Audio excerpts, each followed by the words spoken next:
Hi dears, HSA മാത്തമാറ്റിക്സിൻ്റെ നോട്ടിഫിക്കേഷന് വേണ്ടി കാത്തിരിക്കുന്നവരാണോ നിങ്ങൾ? 2024 അവസാന ഭാഗത്തോ 2025 ആദ്യ ഭാഗത്തോ ആയിട്ട് HSA മാത്തമാറ്റിക്സിൻ്റെ നോട്ടിഫിക്കേഷൻ നമുക്ക് എക്സ്പെക്റ്റ് ചെയ്യാം.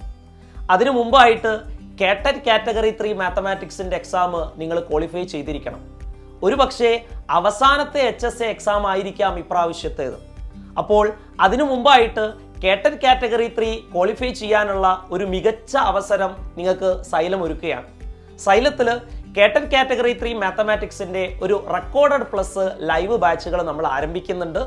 ക്ലാസ്സുകൾ റെക്കോർഡഡ് ആയിട്ടും ഡൗട്ട് ക്ലിയറൻസ് സെക്ഷൻസ് ലൈവ് ആയിട്ടുമാണ് ക്ലാസ്സുകൾ അവൈലബിൾ ആയിരിക്കുക. അതിനു വേണ്ടിയിട്ട് നല്ലൊരു മെന്റൽ സപ്പോർട്ടും വെൽ എക്സ്പീരിയൻസ്ഡ് ആയിട്ടുള്ള ഫാക്കൽറ്റീസും നമ്മുടെ കയ്യിലുണ്ട്. ആദ്യമായിട്ട് കേട്ടറ്റ് കാറ്റഗറി 3യുടെ ഒരു സ്ട്രക്ചർ നിങ്ങൾ മനസ്സിലാക്കി വെക്കുന്നത് നല്ലതാണ്. നമ്മുടെ എക്സാമിനേഷൻ 150 മാർക്കിനാണ് നടക്കുന്നത്. അത് തന്നെ 3 പാർട്ടുകളായിട്ടാണ് എക്സാമിനേഷൻ നടക്കുക. ആദ്യത്തെ പാർട്ടിൽ സൈക്കോളജിയുമായി റിലേറ്റ് ചെയ്തിട്ടുള്ള കണ്ടന്റുകളാണ് വരുന്നത്. 40 മാർക്കിന് 40 ചോദ്യങ്ങളാണ് അതിൽ നിന്നുണ്ടാവുക. അത് വളരെ ഡീറ്റെയിൽ ആയിട്ട് പഠിക്കാനായിട്ട് വളരെ വിദഗ്ധരായിട്ടുള്ള അധ്യാപകർ നമ്മുടെ പക്കലുണ്ട്. രണ്ടാമത്തെ പാർട്ടിലേക്ക് വരികയാണെങ്കിൽ അവിടെ ലാംഗ്വേജ്, ഇംഗ്ലീഷ് അങ്ങനെയുള്ള സബ്ജക്റ്റുകളാണ് വരുന്നത്. അതിന് ടോട്ടൽ 30 മാർക്കാണ് കിട്ടുക. 30 ചോദ്യങ്ങൾ ഉണ്ടായിരിക്കും നിങ്ങൾക്ക്. അതിനു വേണ്ടിയിട്ടും വെൽ എക്സ്പീരിയൻസ്ഡ് ആയിട്ടുള്ള ഒരുപാട് ഫാക്കൽറ്റികൾ നമ്മുടെ കയ്യിലുണ്ട്. മൂന്നാമത്തെ പാർട്ടിലാണ് നമ്മുടെ മാത്തമാറ്റിക്സിന്റെ കണ്ടന്റ് വരുന്നത്. മാത്തമാറ്റിക്സിൽ ടോട്ടലായിട്ട് നിങ്ങൾക്ക് 80 ക്വസ്റ്റ്യൻസ് ആണ് ഉണ്ടാവുക. അതിൽ ആദ്യത്തെ 50 ചോദ്യങ്ങൾ 8, 9, 10 ക്ലാസ്സിലെ മാത്തമാറ്റിക്സ് കണ്ടന്റുകളെ ബേസ് ചെയ്തിട്ടുള്ളതായിരിക്കും.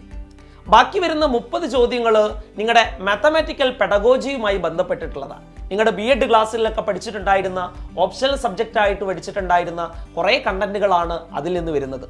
നമ്മുടെ സിലബസിലേക്ക് വരികയാണെങ്കിൽ 8, 9, 10 ക്ലാസ്സിലെ SCRT മാത്തമാറ്റിക്സിന്റെ കണ്ടന്റ് അറിയാവുന്ന ഒരാൾക്ക് എളുപ്പത്തിൽ ക്രാക്ക് ചെയ്യാൻ പറ്റാവുന്ന ഒരു എക്സാമാണ് കേട്ടറ്റ് കാറ്റഗറി 3 എക്സാം എന്ന് പറയുന്നത്.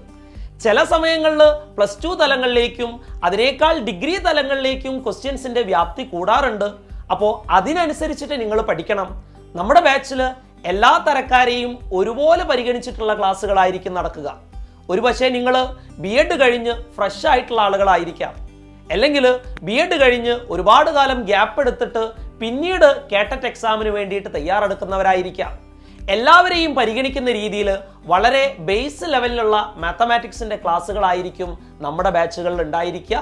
നിങ്ങൾ പ്രധാനമായിട്ട് ഓർത്തിരിക്കേണ്ട ഒരു കാര്യം എന്ന് പറയുന്നത് കേട്ടറ്റ് കാറ്റഗറി 3 എക്സാം എന്ന് പറയുന്നത് ഒരു ക്വാളിഫയിങ് എക്സാമിനേഷൻ ആണ്, അല്ലാതെ ഒരു കോമ്പറ്റേറ്റീവ് എക്സാമിനേഷൻ അല്ല. ഒരു നിശ്ചിത കട്ട് ഓഫിന് മുകളിലുള്ള എല്ലാവർക്കും കേട്ടറ്റ് കാറ്റഗറി 3 ആക്സസ് ചെയ്യാൻ പറ്റും, അല്ലെങ്കിൽ അതിനുള്ള സർട്ടിഫിക്കറ്റ് നിങ്ങൾക്ക് ലഭിക്കും. അത് നിങ്ങൾക്ക് കാലാകാലം എന്ത് ചെയ്യാം, യൂസ് ചെയ്യാവുന്നതാണ്. അപ്പോൾ ഒരു ക്വാളിഫൈങ് എക്സാമിനേഷന് എന്ത് സ്ട്രാറ്റജിയിൽ നിങ്ങൾ പഠിക്കണോ ആ സ്ട്രാറ്റജി ഫോളോ ചെയ്തിട്ടാണ് നമ്മുടെ ക്ലാസ്സുകൾ കംപ്ലീറ്റ് ആയിട്ട് മുമ്പോട്ട് പോകുന്നത്. 150 മാർക്കിൽ ഏകദേശം ജനറൽ കാറ്റഗറിക്ക് 92 മാർക്കുകളും അതുപോലെ തന്നെ SC, ST, OBC കാറ്റഗറികൾക്ക് 82 മാർക്കുകളും നേടാമെങ്കിൽ കേട്ടറ്റ് കാറ്റഗറി 3 നിങ്ങൾക്ക് ക്വാളിഫൈ ചെയ്യാവുന്നതാണ്. 8, 9, 10 ക്ലാസ്സിലെ കണ്ടന്റുകൾ കറക്റ്റ് ആയിട്ട് അറിയാവുന്ന ഒരു കുട്ടിക്ക് എളുപ്പത്തിൽ ക്വാളിഫൈ നേടാൻ പറ്റാവുന്ന ഒരു എക്സാമിനേഷൻ ആണ് കേട്ടറ്റ് കാറ്റഗറി 3 എക്സാം എന്ന് പറയുന്നത്. നിങ്ങൾക്ക് അറിയാത്ത കാര്യങ്ങളല്ല നമ്മൾ ഇവിടെ പഠിക്കുന്നത്. നിങ്ങൾ ഓൾറെഡി അറിഞ്ഞിരിക്കുന്ന കാര്യങ്ങൾ എങ്ങനെ ഒരു മൾട്ടിപ്പിൾ ചോയ്സ് ക്വസ്റ്റ്യൻ ഉപയോഗിക്കാം എന്നുള്ള രീതിയിലാണ് നമ്മുടെ ക്ലാസ്സുകൾ നടക്കുക. മാത്തമാറ്റിക്സിലെ ചില ചോദ്യങ്ങളൊക്കെ നമുക്ക് ചിലപ്പോൾ 5 മിനിറ്റോ 6 മിനിറ്റോ അതിൽ കൂടുതലോ മിനിറ്റുകൾ എടുക്കേണ്ടി വന്നേക്കാം. പക്ഷേ ഒരു മൾട്ടിപ്പിൾ ചോയ്സ് ക്വസ്റ്റ്യന് നിങ്ങൾ അറ്റൻഡ് ചെയ്യുന്ന സമയത്ത് മാക്സിമം 1 മിനിറ്റിന്റെ ഉള്ളിൽ ഓപ്ഷൻസ് എല്ലാം നോക്കിയിട്ട് എങ്ങനെ ഉത്തരങ്ങൾ ടിക്ക് ചെയ്യാം എന്നുള്ളതാണ് നിങ്ങൾ പ്രധാനമായിട്ടും ശ്രദ്ധിക്കേണ്ടത്. അപ്പോൾ അങ്ങനെയുള്ള എല്ലാ സ്ട്രാറ്റജിയും ഉപയോഗിച്ചിട്ടായിരിക്കും നമ്മുടെ ക്ലാസ്സുകൾ മെയിനായിട്ട് മുമ്പോട്ട് കൊണ്ടുപോകുന്നത്. മാത്തമാറ്റിക്സിന്റെ സിലബസിലേക്ക് വരികയാണെങ്കിൽ പ്രധാനമായിട്ടും ഒരു കുട്ടി മാത്തമാറ്റിക്സുമായി ബന്ധപ്പെട്ട് പഠിക്കേണ്ട 5 കാര്യങ്ങളാണ് നമ്മുടെ സിലബസിൽ വരുന്നത്. പണ്ട് മുതലേ നിങ്ങൾ പഠിച്ചിട്ടുള്ള കാര്യങ്ങളുമാണ്. ആദ്യമായിട്ട് അരിത്തമെറ്റിക് എന്ന് പറയുന്ന ഭാഗമാണ് നമ്മുടെ സിലബസിൽ ഇൻക്ലൂഡഡ് ആയിട്ടുള്ളത്. അരിത്തമെറ്റിക് എന്ന് പറഞ്ഞാൽ എന്താണെന്ന് നിങ്ങൾക്ക് അറിയായിരിക്കും. നമ്പറുകളുമായി ബന്ധപ്പെട്ടിട്ടുള്ള എല്ലാ കാര്യങ്ങളും അതിനുള്ളിൽ പെടുന്നതാണ്. രണ്ടാമതായിട്ട് നിങ്ങൾക്ക് പഠിക്കാനുള്ളത് ജിയോമെട്രിയാണ്.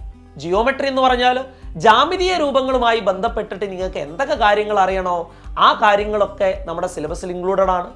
മൂന്നാമതായിട്ട് പറയുന്നത് ആൾജിബ്രയാണ്. ആൾജിബ്ര എന്ന് പറഞ്ഞാൽ ബീജഗണിതം എന്ന് പറയുന്ന പേരിൽ ചെറിയ ക്ലാസ്സുകളിൽ മുതലേ നിങ്ങൾ പഠിച്ചുകൊണ്ടിരിക്കുന്ന ഒരു കോണ്ടന്റ് ആണ്. അതിനെ ബേസ് ചെയ്തിട്ട് 8, 9, 10 ക്ലാസ്സുകളിൽ പഠിച്ചിട്ടുള്ള കോണ്ടന്റുകളും പിന്നെ +1, +2 ലെവലിലേക്കുള്ള ഒരു ചെറിയ രീതിയിലുള്ള ആശയങ്ങളുമാണ് നിങ്ങൾക്ക് പഠിക്കാനുള്ളത്. നാലാമതായിട്ട് വരുന്നത് ട്രിഗണോമെട്രിയാണ്, ത്രികോണമിതി എന്ന് പറയും. അഞ്ചാമതായിട്ട് സ്റ്റാറ്റിസ്റ്റിക്സും പ്രോബബിലിറ്റിയും. ഇങ്ങനെ മാത്തമാറ്റിക്സിൽ ഏറ്റവും ബേസിക് ആയിട്ടുള്ള 5 കാര്യങ്ങളാണ് നിങ്ങളുടെ സിലബസിൽ ഉൾപ്പെടുത്തിയിട്ടുള്ളത്. Arithmetic, algebra, geometry, trigonometry, statistics and probability. ഇത്രയും കാര്യങ്ങൾ നന്നായിട്ട് അറിയുന്ന ഒരാൾക്ക് എളുപ്പത്തിൽ ക്രാക്ക് ചെയ്യാൻ പറ്റാവുന്ന ഒരു എക്സാം ആണ്. അപ്പോൾ മറക്കണ്ട, നമ്മുടെ ബാച്ചുകൾ ഉടനെ ആരംഭിക്കുകയാണ്. ഇപ്രാവശ്യത്തെ കേട്ടറ്റ് എക്സാമിന്റെ പ്രാധാന്യം മനസ്സിലാക്കിക്കൊണ്ട് തന്നെ നമുക്ക് പഠിക്കാൻ തുടങ്ങാം. അപ്പൊ എല്ലാവരെയും നമ്മുടെ കേട്ടറ്റ് കാറ്റഗറി 3 മാത്തമാറ്റിക്സിന്റെ ബാച്ചിലേക്ക് സ്വാഗതം ചെയ്യുന്നു. താങ്ക്